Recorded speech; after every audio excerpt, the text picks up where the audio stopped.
같이 인사드리도록 합시다. 당신을 보니 살맛이 납니다. 네, 오늘 본문의 말씀을 가지고 온전한 사람이라는 제목으로 함께 말씀을 나누겠습니다. 어떤 사람이 온전한 사람일까요? 아마 많은 사람들이 온전한 사람 하면 머릿속에 떠오르는 분들이 계실 겁니다. 나도 이렇게 온전하게 살아가면 좋을 텐데 하면서 인생의 롤 모델을 붙잡고 믿음의 사람들 혹은 성경에 있는 어떤 인물들을 붙잡으며 살아갈 때도 많습니다. 그래서 어떻게 보면 좀 더 기도도 많이 하고 예배도 많이 드리고 또 구제도 많이 하고 또 인생 가운데 속에서도 늘 패배자가 아니라 승리자로 든든히 서가는 것이 아마 온전한 사람이 아닐까라고 생각을 합니다. 근데 우리가 야고보서 1장에 살펴본 것처럼 야고보서에서 온전하다라는 것은 그냥 만들어지는 것이 아니라 시련을 통과하고 그 많은 시련 가운데 속에서 인내할 때에 온전하고 구비하여 조금도 부족함이 없는 하나님의 사람이 된다라고 말씀을 합니다. 그래서 온전한 사람이라는 것은 하루아침에 만들어지는 것이 아니라 긴 시간의 역사를 통하여서 만들어지는 것 같습니다. 그런데 오늘 성경에서는 그 온전한 사람을 말에 실수가 없는 자가 온전한 사람이다라고 말합니다. 우리 한번 따라해 봅시다. 말에 실수가 없는 사람이 온전한 사람입니다.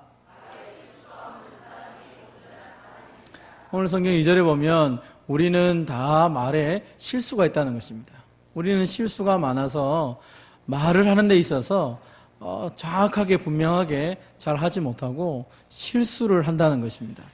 여기서 말하는 실수라는 것은 다른 사람들에게 상처를 주기도 하고 또 하지 말아야 될 말을 너무 쉽게 한다는 것입니다.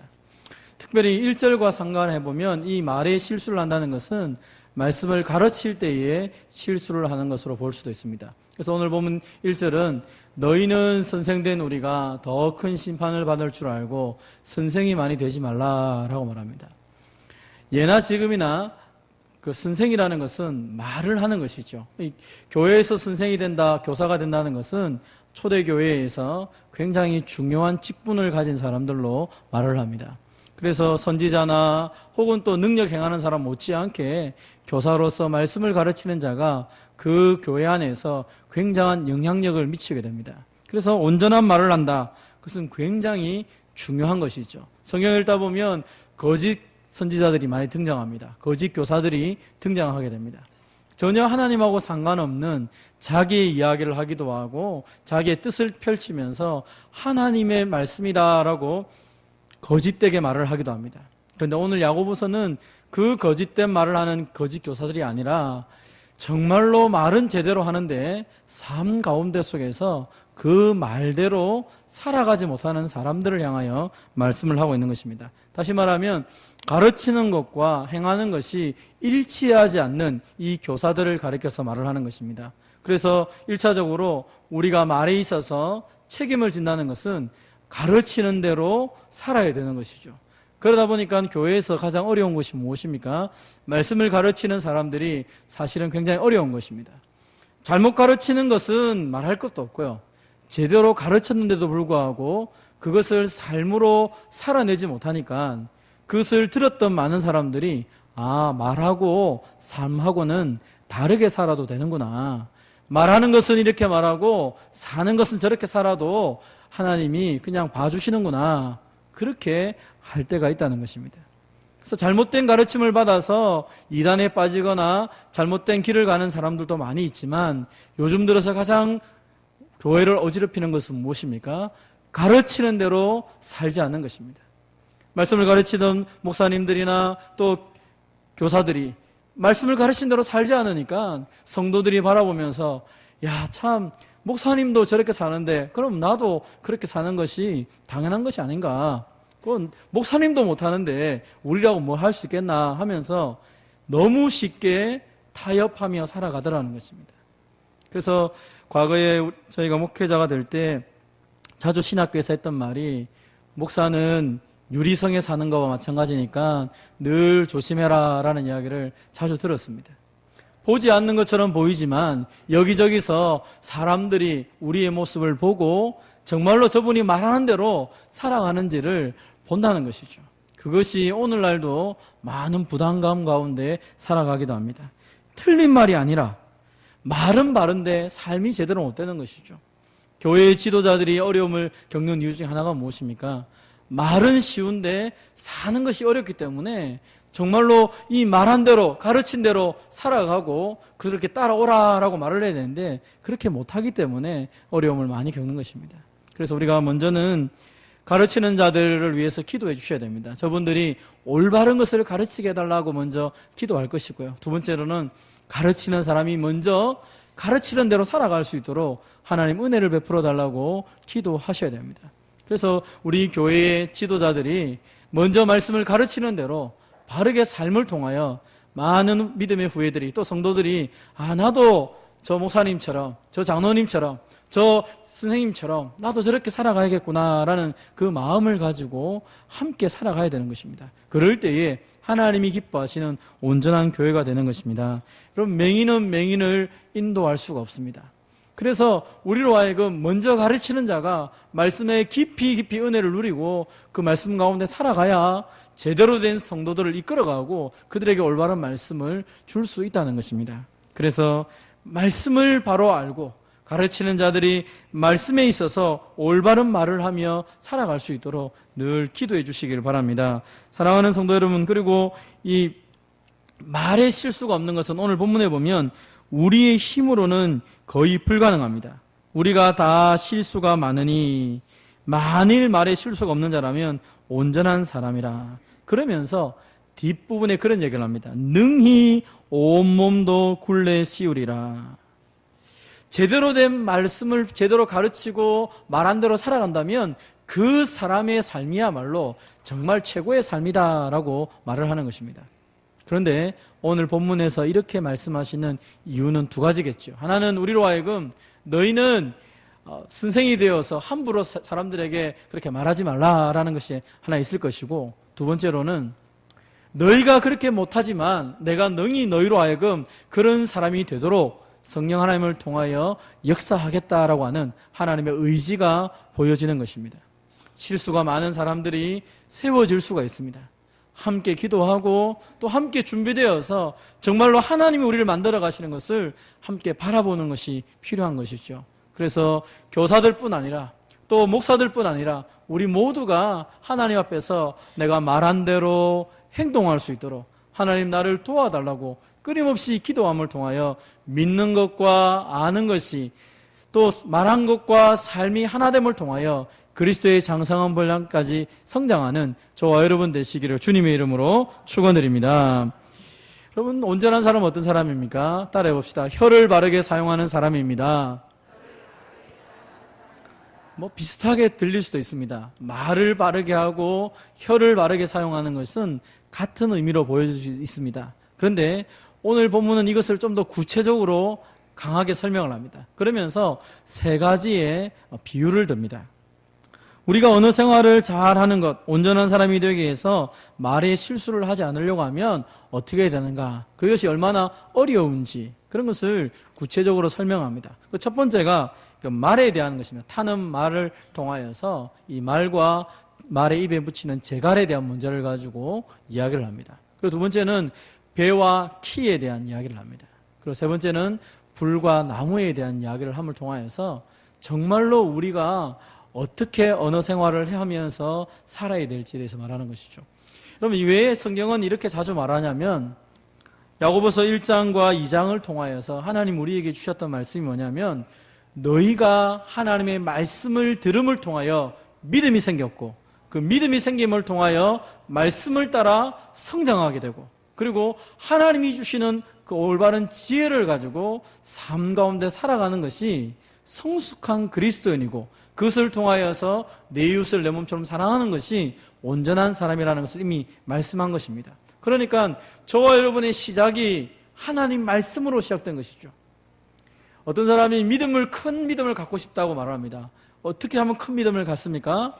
믿음이라는 것은 들음에서 나기 때문에 말씀을 잘 듣고 그리고 들은 말씀을 내 삶 가운데 실천하며 살아가기 시작할 때 그 믿음이 커지는 것이죠. 말씀을 듣지 않는데 믿음이 커진다는 것은 거짓말입니다. 왜냐하면 성경은 분명히 그렇게 말씀했기 때문입니다. 근데 문제는 그렇다 보니까 우리가 말씀을 많이 듣고 말씀대로 살다 보니까 나도 모르게 말씀이 내게 꽉 차서 입으로 말이 튀어나오게 되어 있다는 것입니다. 그래서 내가 하는 말 한마디 한마디가 그냥 나오는 것이 아니라 내 속에 담긴 것을 밖으로 표현하게 된다는 것입니다. 그러다 보니까 너무 쉽게 우리가 실수를 할 수 있다는 것입니다. 그러면서 첫 번째 비유를 통해 말합니다. 같이 한번 읽어보겠습니다. 시작. 우리가 말들의 입에 재갈 물리는 것은 우리에게 순종하게 하려고 그 온몸을 제어하는 것이라. 아멘. 여러분, 재갈이라는 게 입에 뭉치는 이걸 말합니다. 말 이 안에다가 이렇게 쇠뭉치를 딱 거는 것이죠.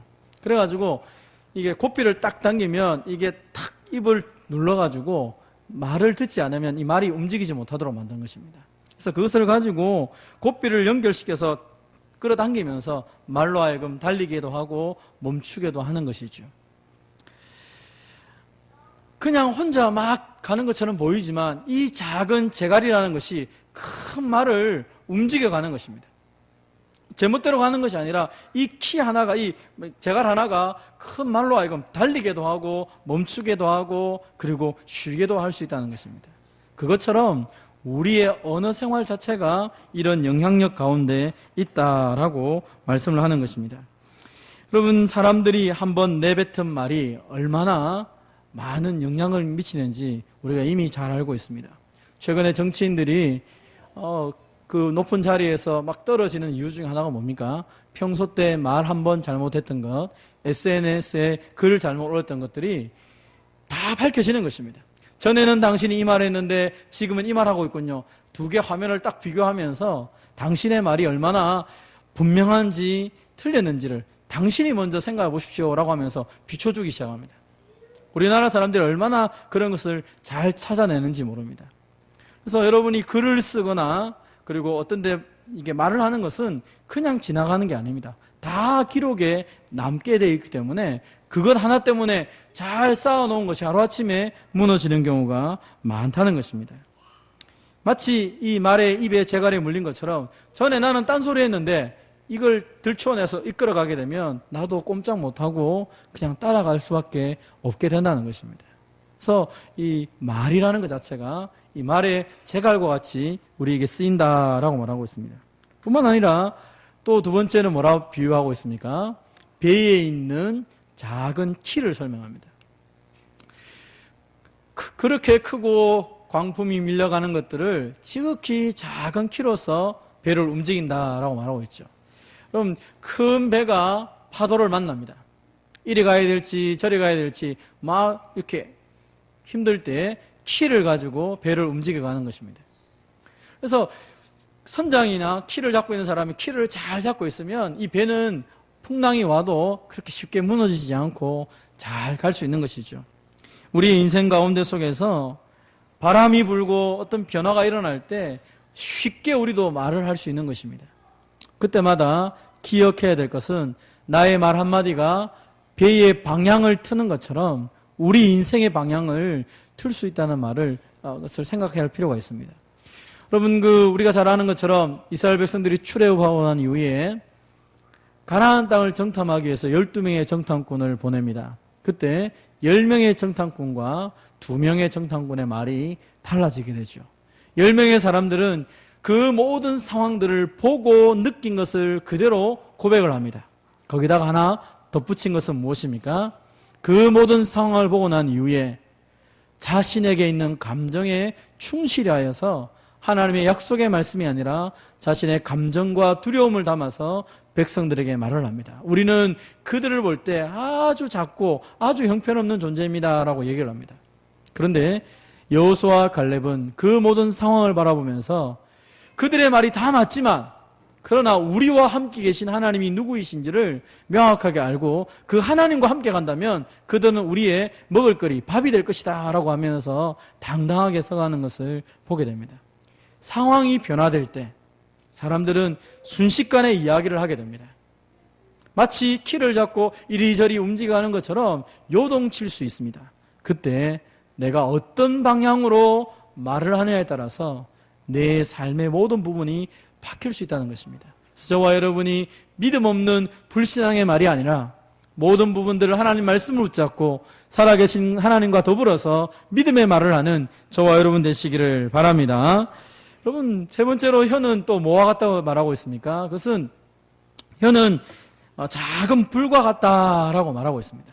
작은 불과 같다. 그런데 그것이 얼마나 많은 나무를 태우는가 보라라고 말하고 있습니다. 그럼 지금 미국에서 2주 동안 지금 불이 나서 2주 동안 온 그 산을 태우고 있는데 우린 그 서울시보다 더 크게 그 불을 태우고 있다고 말합니다. 서울의 면적보다 100 에이크가 더 크게 지금 불타고 있다고 말하고 있습니다. 불이 안 꺼지는 것입니다. 작은 불 하나가 강풍을 만나기 시작하니까 산 하나를 없애는 것이 아니라 아예 도시 하나를 없애고 계속적으로 불타오르고 있는 것입니다. 말 한마디가 자신의 인생뿐 아니라 모든 사람들을 다 불태워서 깡그리 불타게 만드는 경우가 얼마나 많습니까? 그래서 오늘 성경은 우리에게 이렇게 말이라는 것이 중요하기 때문에 혀를 사용함에 있어서 우리가 하나님 앞에 늘 기도하지 않으면 되지 않는다라고 말합니다. 그럼 우리가 쉽게 내뱉은 그 말 한마디가 마치 이 불처럼 산을 태우고 사람을 태우고 모든 것을 죽여가는 것을 보게 됩니다. 하나님은 우리가 언어를 통하여서 생명을 살리는 것 못지않게 많은 것을 살리기를 원하고 있는 것입니다. 그렇다면 우리가 어떻게 말하면 살아야 될까요? 간단하게 한번 정리를 해봅시다. 한번 따라해 봅시다. 때에 알맞은 말을 합시다. 어떤 분이 말하기를 좀 말을 적게 하자라는 표현을 쓴 것을 보았습니다. 말을 너무 많이 한다는 것입니다. 많이 한다, 적게 한다의 기준이라는 것은 그 말이 합당한 말을 많이 한다, 합당한 말을 적게 한다 이런 개념입니다. 그러니까 쓸데없는 말은 많이 할 필요가 없다는 것이죠. 합당한 말을 함을 통하여서 사람을 살리고 상처를 위로해주고 그리고 그 모든 사람들이 하나님의 은혜를 경험할 수 있도록 말하는 것이 필요하다는 것입니다. 그래서 저와 여러분을 만나는 사람들이 우리를 바라보면서 당신하고 이야기하면 참 행복합니다. 왜냐하면 당신의 말이 나를 위로하는 말이기 때문입니다. 어쩌면 그런 말을 좀 들을기를 원합니다. 여러분, 경우에 합당한 말을 한다는 것은 잘 듣고 우리 성경에 나와 있는 것처럼 잘 듣고 그리고 그 사람에게 정말로 필요한 말을 하나님의 심정을 가지고 말할 때 가능하다는 것이죠. 그래서 많이 말하는 것보다 더 중요한 것은 제대로 말하는 것이 중요하다는 것입니다. 두 번째로 한번 따라해 봅시다. 말을 절제합시다. 느리게 말하자라고 어떤 분이 또 표현했는데 이것은 급하게 말하지 말자는 것입니다. 너무 우리가 지금 하나님 앞에서도 그렇고 사람들 앞에서 너무 강한 것을 많이 보고 살아갑니다. TV를 보다 보면 자극적이지 않은 것이 없어요. 요즘 친구들하고 얘기해보고 그다음에 성도들뿐 아니라 불신자들하고 얘기해보면 자극적이지 않는 말을 하면 들으려고 생각하지 않습니다. 아주 강하게 얘기해야 상대방이 막 들으려고 하고요. 천천히 조용히 말하면 안 듣는 것입니다. 그러다 보니까 우리도 모르게 너무 함부로 말을 하고 그리고 아주 급하게 말을 합니다. 문제는 무엇입니까? 그 말이 마치 쏟아진 물처럼 다시 주워 담기가 어렵다는 것입니다. 한번 말을 내뱉고 나면 그 말이 그냥 쫙 흘러나가는 것이죠. 그리고 급하게 말한 말치고 상대방을 위로하거나 올바른 판단으로 말하는 경우가 아주 적습니다. 그래서 마음이 너무 급할 때마다 조금 차분하게 이야기할 필요가 있죠. 오늘 저도 좀 여러 가지 일들 때문에 마음이 좀 굉장히 좋지 않아가지고 집사람하고 이야기를 하는데 말이 안 편한 거예요. 말 듣지도 않고 내 말만 막 하는 겁니다. 하고 그냥 조용히 하락하고 그냥 화가 나더라고요. 그럼 마음이 안 좋으면 말을 들을 여유가 안 생깁니다. 그냥 속에서 아무 이야기나 하는 것이죠. 그래야 좀 시원한 것처럼 느껴집니다. 근데 하나님 말씀을 준비하면서 그게 아니라는 것을 또 한 번 경험하게 됩니다. 엎질러 놓은 말 때문에 그것을 주워 담으려고 하면 얼마나 많은 노력을 하는지 모릅니다. 하나님은 우리가 특별히 성도들끼리 말을 함에 있어서 그렇게 주워 담을 말을 하지 말라는 것입니다. 처음부터 잘 듣고 천천히 말하는 것을 원하고 있습니다. 마지막으로 세 번째입니다. 한번 따라해 봅시다. 온유함으로 말합시다. 그것은 정말로 그냥 부드럽게만 말한다는 말이 아니라 정말로 하나님의 마음이 무엇인지를 가지고 얘기하는 것을 말합니다. 요한복음 8장 7절을 보면 가늠하다 현장에 잡힌 여인을 사람들이 데리고 옵니다. 그러면서 말을 합니다. 이 사람 어떻게 하겠냐? 율법에 보니까 돌로 쳐 죽이라 하는데 우리가 돌로 쳐 죽일까요? 라고 예수님에게 질문을 합니다. 그때 예수님이 한참 있다가 그런 말을 하죠. 너희 중에 죄 없는 자가 먼저 돌을 치라. 그러자 나이가 많은 사람부터 젊은이까지 한 명 한 명씩 돌을 땅에 놓고 돌아가는 이야기가 요한복음 8장에 나옵니다. 예수님이 왜 그런 말씀을 했을까요? 사람들이 너무 분노하는 가운데 있을 때 그들에게 대답하지 않습니다. 땅에 글씨를 쓰는 흉내를 내기도 하고 그리고 난 다음에 잠잠해지고 난 다음에 그들에게 무엇이 정확한지를 제대로 된 말씀을 행하는 것을 보게 됩니다. 사랑하는 성도 여러분, 예수님은 항상 조용했지만 분명하고 확신 있는 말로 사람들을 위로하고 세워준 것을 보게 됩니다. 저와 여러분도 마찬가지입니다. 우리가 말을 크게 한다고 상대방이 내 말을 들어주는 것도 아니고 말을 급하게 한다고 해서 상대방이 내 말을 빨리 알아듣는 것도 아닌 것 같습니다. 정말로 주님의 마음을 가지고 형제와 자매를 사랑하는 마음으로 말을 할 때 그들이 우리의 말을 들어주게 될 것입니다. 하나님은 우리가 온전한 사람이 되기를 원하는데 말을 함에 있어서 혀를 사용함에 있어서 부정적으로 급하게 사용하는 것이 아니라 잘 듣고 주님의 심정으로 그 사람에게 말해주기를 원하는 것입니다. 혹 실수할 때 그 부분을 하나님께 내려놓고 하나님께도 먼저 기도하고 그리고 내 말을 들었던 사람들에게도 그 부분을 사과를 하고 그래서 하나님 앞에서 온전한 사람이 됨을 통하여 하나님의 사람답게 서가기를 원한다는 것입니다. 실수가 많다는 말은 하루아침에 되지 않는다는 것입니다. 그러나 그것을 하루아침에 안 되기 때문에 나는 그만 포기하겠다라고 생각하지 마시고 여러분의 언어들을 날마다 좋은 언어로 만들어가기 위해서 어떤 사람이 표현한 것처럼 좋은 책을 많이 읽는 것이 좋은 언어를 사용하는 것 중에 하나지만 여러분 가장 좋은 생명의 말씀인 성경을 여러분 읽음을 통하여 하나님의 말씀을 형제자매들에게 줌을 통하여 예수님처럼 위로하며 세워주는 저와 여러분 되시기를 주님의 이름으로 축원드립니다. 시간 같이 한번 기도합시다.